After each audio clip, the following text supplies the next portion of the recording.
Hello, Rune Scholar, wherever and whenever you are. I'm the modern Erilar. Over our last 3 episodes, I described a process wherein Elder Futhark and the Proto-Scandinavian language it recorded began to differ regionally as the spoken language evolved during the 6th, 7th, and 8th centuries of the Common Era. The Proto-Scandinavian language experienced some seismic shifts during this time, shifts which led to the development of the 3 different Northern European language groups we have discussed so far: Frisian, English, and Nordic.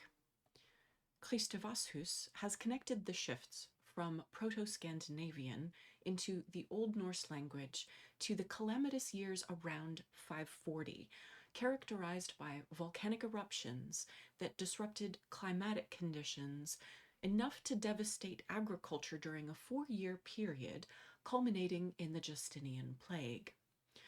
When populations experience sweeping devastation and then a period of recovery, we can see language changes associated with the increased proportion of young people within a population as it recovers.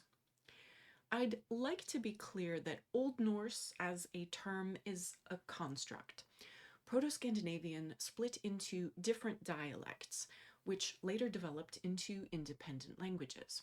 These are Old West Norse, Old East Norse, and Old Gutnish, which is from the island of Gotland, and these all being the ancestors of the respective modern languages, and including Old Icelandic after about 900 of the Common Era.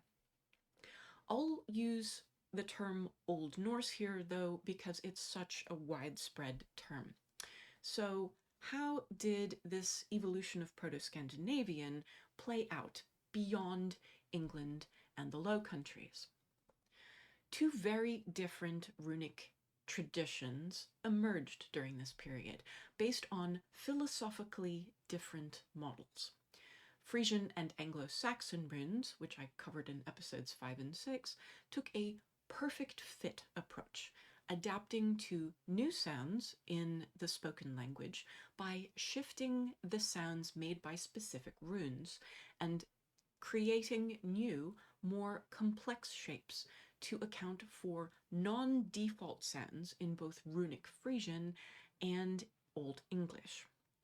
Younger Futhark took a different approach. Even though the number of sounds in the Old Norse language expanded, the number of runes written to record those sounds decreased, ultimately to only 16 runes. The runes of Younger Futhark were themselves simpler shapes, usually requiring only 2 or 3 strokes to complete them, in contrast with the 4 and 5 typical of Frisian and Anglo-Saxon runes. Let's cover the linguistic changes between Proto-Scandinavian and Old Norse that led to this interesting paradox between linguistic complexity and a simplified script. One of the first changes we observe is syncope, the contraction within a word through the loss of a vowel sound, a letter, or an entire syllable. In modern spoken English, we can see an example in the difference between the spelling and the pronunciation of the word memory, where the O is no longer typically pronounced, but it is still spelled. Within the inscription on the Egja stone, the language changes associated with syncope are mostly complete. Fiskals has become fisker. Mawida has become Malda. Archaeology and art history have dated the stone to between 650 and 700 of the Common Era, and it was written in what we could call early Old Norse, rather than in the Proto-Scandinavian of the Elder Futhark.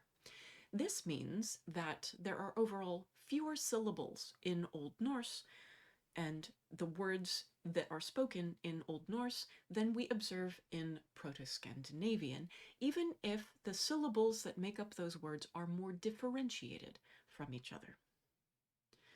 Syllables vary more because of changes to the vowels of Proto-Scandinavian in the transition to Old Norse that increased the total number of vowels to at least 9 and perhaps as many as 12. I already introduced some vowel changes in episode 5 when I mentioned that new short A and O sounds led to new runes in Frisian and Anglo-Saxon futharks. That same vowel fronting, where the vowel sound is made with the tongue held closer to the front of the mouth, also occurred in Old Norse. Unstressed syllables containing E or Y sounds influenced the stressed syllables that preceded them to create halfway vowel sounds in that stressed syllable, which is how the Proto-Scandinavian manis became men, and dotrir became the Old Norse dotter, and fylliane became fylle.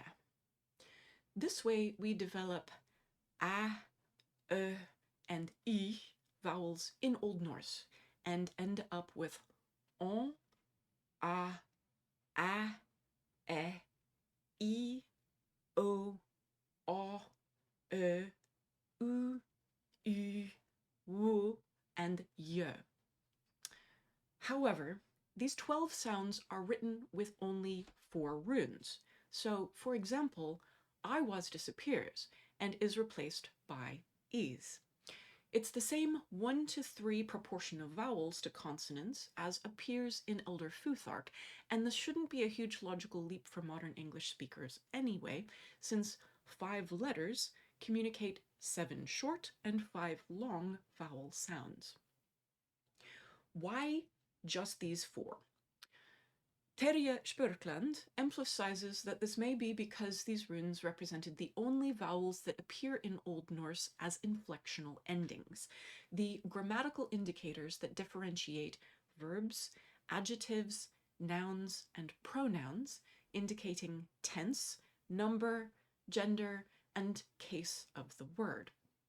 Distinguishing these different forms of words was useful to understanding a written phrase. The other vowels, E, O, short A, Y, nasal O, and rounded O, appeared mainly within the word, where differentiation was not as critical, so readers could eventually ascertain meaning based on context clues. And these sounds could effectively be shorthanded by another vowel that was close to that intended in the spoken form of the word. Alan Griffiths has a very useful breakdown of which rune to use for which vowel sound in his paper, The Role of Rune Names in Changes to the Sound Values of Scandinavian and Anglo-Saxon Runes. And I'll include the URL for his academia.edu version of the paper in the further reading slides. Old Norse also uses fewer total runes to represent consonants. One of the other changes that we can observe with the Ægistone is that a word that we would pronounce as warp is written W-A-R-B. The Perth rune has disappeared, and Berkana appears exclusively to represent both P and B sounds in the language. Rune writers stopped distinguishing between voiced and voiceless versions of different stop or plosive consonants, where you cease airflow by blocking it with your tongue or your lips. Voicing is whether your vocal cords move as you make a specific sound. So in voiced sounds, your vocal cords move, whereas in voiceless sounds, they do not. To illustrate, P and B are a voiceless and a voiced bilabial stop made with both of your lips. So P and B. Your vocal cords move when you make the B sound. D and T are a voiced and a voiceless alveolar stop where you bounce your tongue off the bony ridge behind your front teeth. And G and K and ng are a voiced and a voiceless and a nasal velar stop, made with the back part of your tongue against the soft palate. In Younger Futhark, rune writers chose a single, simpler form to indicate both types of the same stop, regardless of whether it was voiced or voiceless, and some of the older rune forms, like ing, became redundant. For example, you could write tir os kon and mean both dag or day and tek or take. Context clues would tell the reader which word the writer meant. Between 500 and 900, we see another evolution in ending sounds, this one relating to the ir and raid runes, as they're now called in Younger Futhark, and the sounds that these runes indicate. On two 6th century runestones from Stentoften and Easteby, we see ur being used in the syllables hider and hierolafr, when at this point we might expect them to reflect the j, or the palatal r j sound of Elder Futhark. It may seem that the r and the j sounds either overlap or indicate very similar sounds during this 400-year span, because a group of runestones on Fyn and Zealand, carved by the same rune master, Soti, for the same patron, Ragnhildr, uses raid, where we might expect an ir to write the final r in her name, but ir when it appears after a vowel in the word sons. One intermediate sound may have been a palatal sibilant, kind of like if you hold your mouth open for an E, but try to make a sh sound, so sh. Viking Age runestones often use ur to spell words like mother, father, sister, and brother, where the sound is definitely R and not j, because brothers, nah, that doesn't quite work. As I mentioned earlier, the Younger Futhark ultimately contracted to just 16 runes. An inscribed fragment of skull from Ribe in Denmark shows that this transition was mostly complete by the second quarter of the 8th century of the Common Era, because it shows one of each of the Younger Futhark runes except for the Os rune, and retains only Hagalas and Malnas forms from the Elder Futhark. Given that the Aegea stone, which shows 21 total runes, has been dated to 650 to 700, this transition seems to have been, or may have been, very quick. The Riba skull fragment also shows runes that consist predominantly of one stave with twigs, again except for the Hagalas and Malnas runes, which would simplify and speed the writing of individual rune forms. So, why simplify? Otto von Friesen suggested around World War I that the transition in Old Norse to the Younger Futhark was caused by the cultural isolation and decline of the Nordic countries, which in turn led to a decrease in literacy. But neither the archaeological record nor the written sources indicate in any way that we should come to this conclusion. Magnus Olsson, among other scholars, had a theory that since the Elder Futhark was based on 8-letter groups, or 8s, that the writers of the Younger Futhark also pursued multiples of 8 in arriving at their runes. But where inscriptions show divisions into runes, they show 6 plus 5 plus 5 for Younger Futhark, rather than 8 plus 8. So that theory also seems unsound. Stig Ørjan Olsen suggested that it was the influence of Arabic script that caused the simplification, but we see much more Nordic contact with the Arabic abjad via Arabic coins during the 10th century, well after the runic transition to Younger Futhark.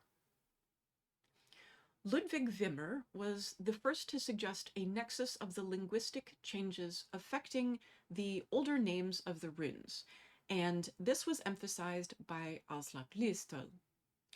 I mentioned, for example, in episode 6 that the word for deity evolved from onsus to os, and that the rune's sound value had to evolve to keep intact the mnemonic device, where the name of the rune serves as the reminder for the sound that the rune makes, also called the acrophonic principle. As Bengt Odenstedt has pointed out, this can't explain why we lose dagals, the name of which evolves to dagar, where the initial sound stays the same. So we shouldn't think in terms of an automatic link, where a change in the initial sound of the name automatically triggered a change in the sound value. I'm very much paraphrasing his original Swedish here, but you and I are both literate in English without having to worry about whether it's A for apple or A as in acorn. Did the runes extend into commerce and daily life and require simplification so that they could be written quickly? Or did the simplification mean that they were an attainable and useful tool for more of the population?